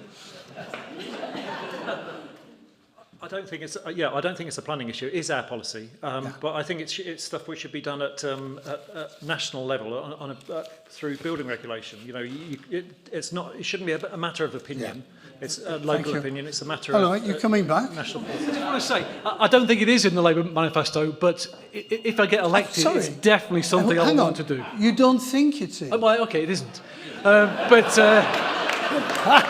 it's something I'd want to put in there. I'll work for it. Well, there we are. You know, that's as good as one of the slogans that one of the candidates put out that I saw, which I hesitated to mention, but the slogan went, politics, politicians, aren't you sick of them? Well, I certainly am. And that was one of the candidates tonight that said that. So I thought it was very honest and transparent. Want a quick one? I just want to say that my policy is to be a voice for the people, and I will speak out for the needs and desires of the people. Good, thank you very much indeed. Mark Everett, please, because we're moving into an area now where people like, well, me, are having increasing calls upon the National Health Service. So it's very important to me, and I'm sure to others as well. It is a very pertinent question. Yes, Mark.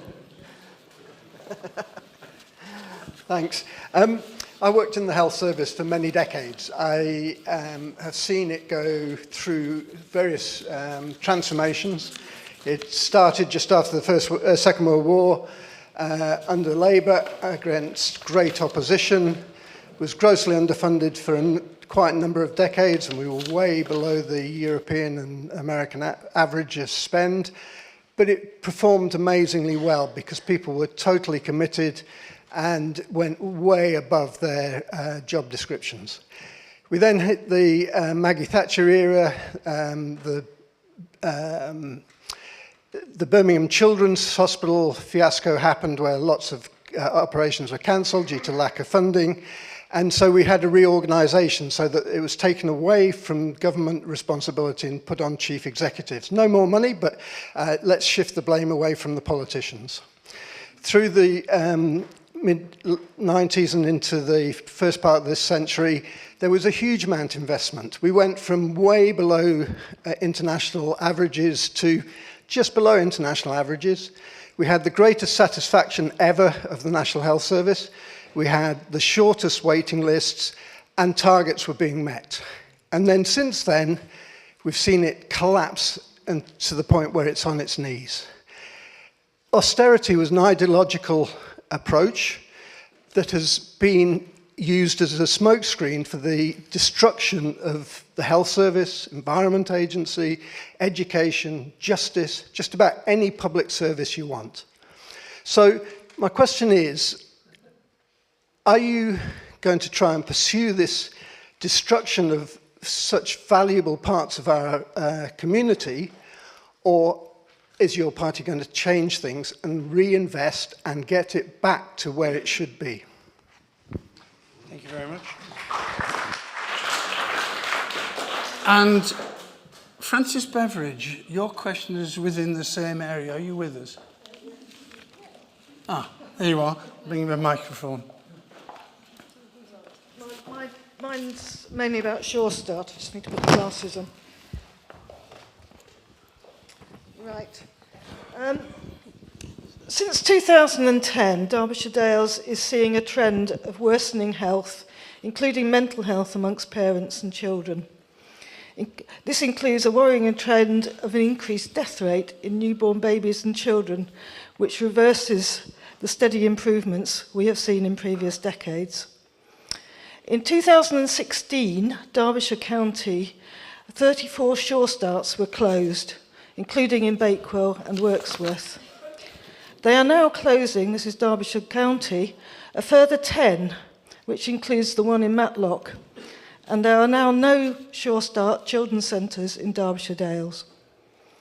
How are you and your party going to tackle this public health issue that the Sure Start programme